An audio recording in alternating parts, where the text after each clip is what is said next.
حدیث پاک حضرت عروہ بن زبیر رضی اللہ تعالیٰ عنہ سے روایت ہے کہ رسول اللہ صلی اللہ علیہ وآلہ وسلم کے عہد مبارک میں فتح مکہ کے موقع پر ایک عورت نے چوری کی تو اس عورت کی قوم حضرت اسامہ بن زید رضی اللہ تعالیٰ عنہ کے پاس گھبرائی ہوئی آئی تاکہ وہ رسول اللہ صلی اللہ علیہ وآلہ وسلم سے اس کی معافی کے متعلق اس کی سفارش کر دیں۔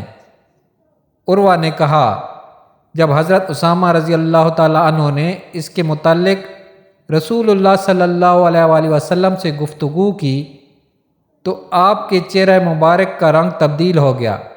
آپ صلی اللہ علیہ وآلہ وسلم نے فرمایا تم مجھ سے اللہ کی حد کے متعلق گفتگو کرتے ہو؟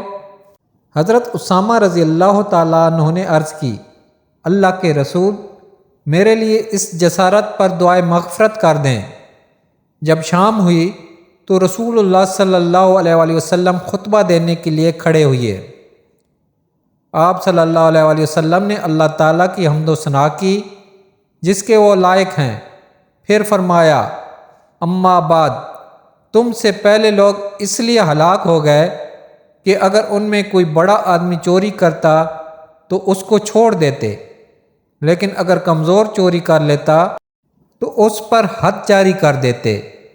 مجھے اس ذات کی قسم جس کے ہاتھ میں میری جان ہے، اگر فاطمہ بنت محمد بھی چوری کرے تو میں اس کا بھی ہاتھ کاٹوں گا۔ اس کے بعد رسول اللہ صلی اللہ علیہ وآلہ وسلم نے اس عورت کا ہاتھ کاٹ دینے کا حکم فرمایا۔ اس کے بعد اس عورت نے صدق دل سے توبہ کی اور نکاح کر لیا۔